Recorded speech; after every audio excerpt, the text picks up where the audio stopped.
আসসালামু আলাইকুম রহমতুল্লাহি ওবরকাতুহ। সম্মানিত দর্শক, পররাষ্ট্রমন্ত্রী ডক্টর খলিলুর রহমান সম্প্রতি ভারত সফর করে এসেছেন। আমাদের সরকারের জন্য এবং আমাদের দেশের জন্য ভারতের এই সফরটি নিঃসন্দেহে অত্যন্ত গুরুত্বপূর্ণ ছিল। প্রথমত হলো যে আমাদের অর্থনীতির ভঙ্গুর অবস্থা, যে অর্থনীতির আমদানি বাণিজ্যের অলমোস্ট 46% ভারতের সাথে সম্পৃক্ত। আমরা এশিয়ান ক্লিয়ারিং হাউজের মাধ্যমে প্রতি ৩ মাস অন্তর অন্তর যে ব্যয় নির্বাহ করি, এটা আমাদের জন্য একটা বিরাট পাওনা। অর্থাৎ আমরা আমদানি করছি, তার ৯০ দিন পরে এশিয়ান ক্লিয়ারিং হাউজের মাধ্যমে ভারতকে আমরা আমদানির মূল্য পরিশোধ করছি। অথচ এই অন্য যে কোনো দেশের সঙ্গে যদি আমাদের লেনদেন হয়, ইমিডিয়েটলি এলসি অ্যাট সাইট, মানে দেখার সঙ্গে সঙ্গে, অর্থাৎ এই পণ্য শিপমেন্ট করার সঙ্গে সঙ্গেই তাদেরকে টাকাটা দিয়ে দিতে হচ্ছে। কোনো কারণে যদি দেরি হয় তাহলে সেক্ষেত্রে সংশ্লিষ্ট এলসি ওপেনিং যারা ব্যাংক আছে তাদেরকে সুদ গুনতে হয়। তো শেখ হাসিনার পতনের পরে ভারতের সঙ্গে বাংলাদেশের যে অর্থনৈতিক সম্পর্ক, আমদানি বাণিজ্য, এমনকি ভারতের সঙ্গে বাংলাদেশে যে সীমিত আকারে রপ্তানি বাণিজ্য শুরু হয়েছিল, এবং ভারতের বড় বড় বন্দর, সমুদ্র বন্দর, নদী বন্দর, স্থলবন্দর এবং বিমানবন্দর, এইগুলোকে আমরা ট্রানজিট হিসেবে ব্যবহার করে বছরে হাজার হাজার কোটি টাকা সাশ্রয় করছিলাম। তারপর আবার যে সকল কাট আপ টাইম, যেমন ধরুন আমাদের গার্মেন্টসের একটি পণ্য আমরা এক্সপোর্ট করব আমেরিকাতে, এয়ারে অথবা সিতে।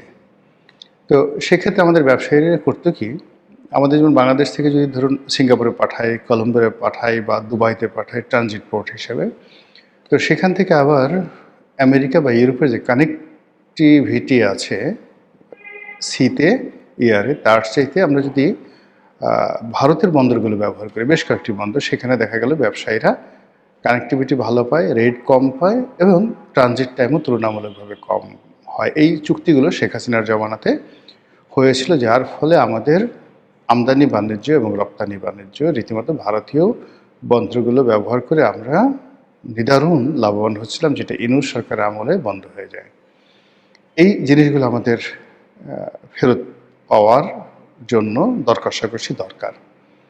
দ্বিতীয়ত হলো ভারতের সঙ্গে আমাদের যে পানি চুক্তি আছে, যেটি চলমান, গঙ্গা চুক্তি, পদ্মা নদীর হিস্যা এবং পানি বন্টন, এটা খুব দ্রুত নিষ্পত্তি করতে হবে। এর কারণ হলো যত কিউসেক পরিমাণ পানি আমরা পাচ্ছিলাম শেখ হাসিনার জমানাতে, সেটা অন্তত যদি বহাল না থাকে বর্তমান সরকারের জন্য গলার কাটা হয়ে দেখা দেবে। ভারতের সঙ্গে আমাদের যে জ্বালানি চুক্তি ছিল, যে অনুযায়ী এই সরকার মাত্র ১.৫ মাসের মাথায় তিনবার, একবার আসলো ৫,০০০ মেট্রিক টন, তারপরে বোধহয় ৯,০০০ মেট্রিক টন, আবার আসলো ৭,০০০ মেট্রিক টন ডিজেল পাইপলাইনের মাধ্যমে। এটা বাড়াতে হবে এই ক্রাইসিস মোকাবেলা করার জন্য। ভারত যদি এটা বন্ধ করে দেয় ইউনূস জমানার মতো, এবং যদি বন্ধ করে দিত, এই সময়টাতে আমরা যে তাদের কাছ থেকে যে পরিমাণ সাপোর্ট পেলাম এই গত ১.৫ মাসে, এটা যদি না হতো, বর্তমান সরকার যে ডিজেল পরিস্থিতি মোকাবেলা করছে সেটি আরও মারাত্মক আকার ধারণ করত। এর বাইরে শেখ হাসিনার বিচার, শেখ হাসিনার প্রত্যর্পণ, আওয়ামী লীগের রাজনীতি করা না করা, এই বিষয়গুলো নিয়ে যে ধোঁয়াশা সৃষ্টি হয়েছে, ভারতের যে কতগুলো দাবি দেওয়া রয়েছে, ভারতের যে কতগুলো এক্সপেকটেশন রয়েছে, সেই জায়গাগুলোতে সরকারকে টাচ করতে হবে। সরকার যদি ভারতকে রাজি খুশি করে আওয়ামী লীগকে ব্যান করতে পারে, বা আওয়ামী লীগকে যেভাবে নিষিদ্ধ করা হয়েছে এটা যদি সরকার কন্টিনিউ করতে পারে, ওয়েল অ্যান্ড গুড। আদারওয়াইজ এখানে ভারতের সঙ্গে তাদের একটা নেগোসিয়েশনে আসতে হবে, অথবা সেই ইউনূস জমানার মতো ভারতকে অ্যাভয়েড করে ভারতের চোখে চোখ রেখে কথা বলে এগোতে হবে। এর বাইরে বর্তমান সরকারের উপরে ভারতের নেক নজর, সমর্থন, এটা খুবই গুরুত্বপূর্ণ। এটার উপরে সরকারের স্থায়িত্ব, সরকারের টিকে থাকা, অথবা সরকারের কার্যক্রমে ভালো করা, এ সব কিছু নির্ভর করে। এরকম অনেকগুলো বিষয় নিয়ে আলোচনার জন্য পররাষ্ট্রমন্ত্রী খলিলুর রহমান সেখানে গিয়েছিলেন। যাওয়ার সময় আমাদের একরাশ আশা ছিল, কিন্তু তিনি সেখান থেকে যেভাবে ফিরে এসেছেন, ফিরে আসার পর যেভাবে এলোমেলো কথাবার্তা বলছেন, তাতে আমরা স্পষ্টতই হতাশ। তিনি বলেছেন, এটা অনেকটা ডোনাল্ড ট্রাম্পের মতো। তিনি বলেছেন যে বাংলাদেশের সঙ্গে ভারতের যে সম্পর্ক, সেই সম্পর্ক যদি ভারতকে এগিয়ে নিতে হয়, তাহলে অবশ্যই গঙ্গার পানি চুক্তি দ্বারা এটা শুরু করতে হবে। তো এখানে মূল ব্যাপার হলো যে বাংলাদেশের সঙ্গে সম্পর্ক স্থাপন করতে গিয়ে আমরা ভারতকে প্রিকন্ডিশন দিচ্ছি। বোঝার চেষ্টা করুন, এটা কোনো অবস্থাতেই আলোচনার কোনো ফলপ্রসূ দিক নয়। অন্যদিকে খলিলুর রহমান সাহেব সেখানে গেলেন, কথাবার্তা বলেন। ভারতের পররাষ্ট্র মন্ত্রণালয়ের পক্ষ থেকে ওই ধরনের চমকপ্রদ কোনো কথা আমরা শুনিনি, বরং যেটি শুনছিলাম যে বন্ধুত্বের নিদর্শন স্বরূপ আমাদের যে প্রধানমন্ত্রী তিনি ভারত সফরে যাবেন, ভারত সেটা আহ্বান জানিয়েছেন। এবং বাংলাদেশের পত্রপত্রিকা বলার চেষ্টা করছিল যে তারেক রহমান সাহেবের যে প্রথম বিদেশ সফর এটা ভারতের মাধ্যমে হবে। কিন্তু পরবর্তীতে আবার দেখা গেল যে এই খবরটি ভুয়া খবর, এটি ঠিক নয়, এভাবে সরকারের পক্ষ থেকে জানানো হলো। ফলে কী হলো যে ভারত যে ভ্রমণ বা ভারতের যে পররাষ্ট্রনীতি কিংবা আমাদের যে পররাষ্ট্রমন্ত্রী ভারত সফর, এগুলোর আলটিমেটলি যে ফলপ্রসূ যে বিষয় সেটি হবে মিস্টার নরেন্দ্র মোদী, তিনি বাংলাদেশে আসবেন, দ্বিপাক্ষিক বৈঠক হবে, অথবা জনাব তারেক রহমান তিনি দিল্লি যাবেন। কিন্তু এর কোনোটি হলো না এখনো পর্যন্ত। পররাষ্ট্রমন্ত্রী ভারত থেকে সফর করে এসে তিনি আবার বেইজিং সফরে যাবেন। এই মুহূর্তে বেইজিং খুব ব্যস্ত, ভীষণ রকম ব্যস্ত। বিশেষ করে ইরান এবং আমেরিকার যুদ্ধ নিয়ে তারা ব্যস্ত। তাদের দেশে ফুয়েল ক্রাইসিস এখন তুঙ্গে। যে কোনো কারণে এখন বেইজিংয়ের যে মেজাজ 99 ডিগ্রি হয়ে আছে। এর বাইরে আমেরিকা ইরানকে টার্গেট করে যে তাদের যে যুদ্ধ পরিকল্পনা, সেই যুদ্ধ পরিকল্পনা তারা স্পষ্টতই চীনকে এবার টার্গেট করেছে। এর কারণ হলো যে আমেরিকা মনে করছে ইরানের যে সফলতা, সেই সফলতার পিছনে চীনের অস্ত্র, চীনের গোয়েন্দা তৎপরতা এবং চীনের যে যাকে বলা হয় ডিজিটাল প্রযুক্তি বা ড্রোন প্রযুক্তি, এটি যে কোনোভাবে হোক ইরানের কাছে নিয়মিত সরবরাহ করা হতো, যার ফলে যুদ্ধের ময়দানে ইরান অসম্ভব ভালো করেছে এবং আমেরিকাকে তছনছ করে ছেড়ে দিয়েছে। এখন যে অবস্থা দাঁড়িয়েছে, তাতে করে চীন খুব দ্রুত তাইওয়ানের ব্যাপারে সিদ্ধান্ত নেবে। ইরানের এই যুদ্ধের একটা ইতিবাচক ফলাফল এবং তার সঙ্গে সঙ্গে পাল্লা দিয়ে ইউক্রেন যে যুদ্ধ, সেই যুদ্ধের একটা ইতিবাচক ফলাফল একটু যাকে বলা হয় চীনের দিকে আসা মাত্রই চীন সেই তাইওয়ানের দিকে হাত বাড়াবে। আর সেই অবস্থাতে যখন তাদের পররাষ্ট্র মন্ত্রণালয় রাত দিন ব্যস্ত আমেরিকা, ইরান, ইউক্রেন নিয়ে, সেখানে বাংলাদেশের যে বিষয়টি, সেই বিষয়টি তাদের কাছে কতটা গুরুত্ব পাবে আই ডোন্ট নো।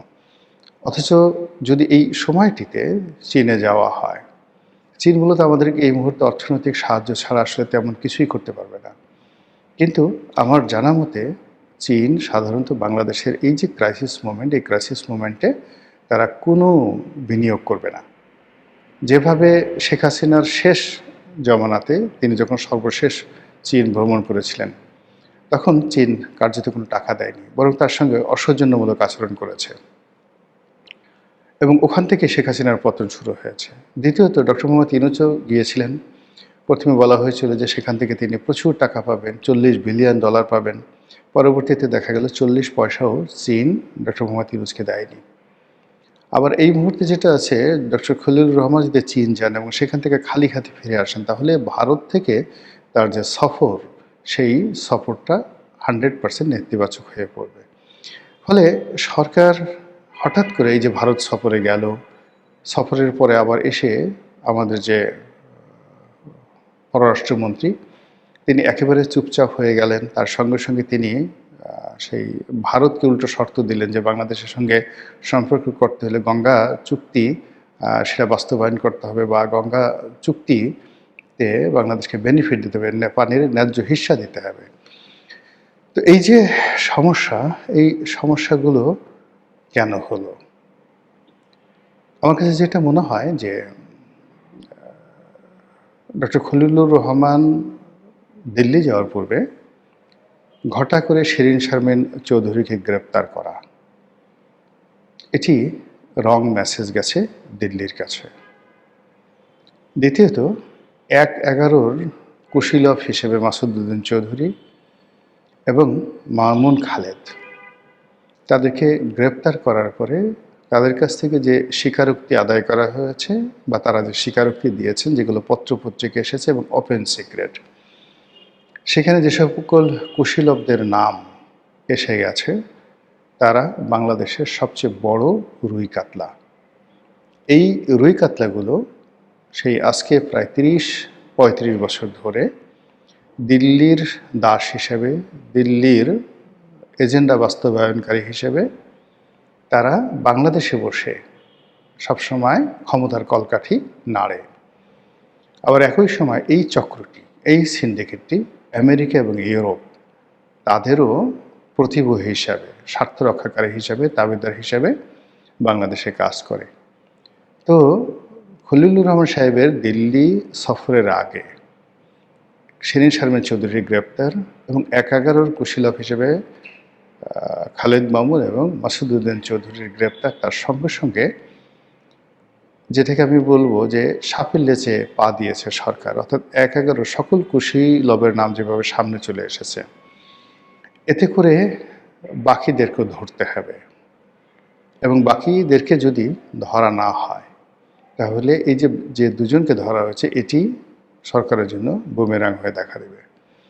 এদিকে এনসিপি, জামাত, অন্যান্য যে রাজনৈতিক দলগুলো আছে যারা সরকারের অংশীদার, তাদের কারোর সঙ্গে সরকারের সম্পর্ক ভালো নয়। খুব দ্রুত তাদের মধ্যে অহিনকুল বা দাকুমড়ার সম্পর্ক শুরু হয়ে যাবে। এছাড়া আরও যে জিনিস আছে সেটি হলো সরকারের যারা শরিক রয়েছেন সরকারের মধ্যে, তাদের সবার সঙ্গে সম্পর্ক নষ্ট হয়ে গেছে। সরকারের ভিতরে যে অভ্যন্তরীণ দ্বন্দ্ব সংঘাত, অর্থাৎ দলীয় নেতাকর্মীদের মধ্যে যে দ্বন্দ্ব সংঘাত, এটিও প্রকট আকার ধারণ করেছে। যারা এমপি হয়েছে, যারা হননি, যারা মন্ত্রী হয়েছেন, যারা হননি, আবার মন্ত্রী হওয়ার পরে যারা ভালো দপ্তর পেয়েছেন অথবা যারা পাননি, দপ্তর পাওয়ার পরে আবার স্বাধীনভাবে কাজ যারা করতে পারছেন তারা, বরং যারা পারছেন না, এগুলোর মধ্যে মানে দৃশ্যমান যে সকল বিরোধ আমরা দেখতে পাচ্ছি, তাতে করে সরকারের সামনের দিনগুলো মোটেও ভালো যাবে বলে মনে হচ্ছে না। মহান আল্লাহ আমাদের সবাইকে হেদায়েত দান করুন, হেফাজত করুন। আসসালামু আলাইকুম ওয়া রাহমাতুল্লাহি ওয়া বারাকাতুহু।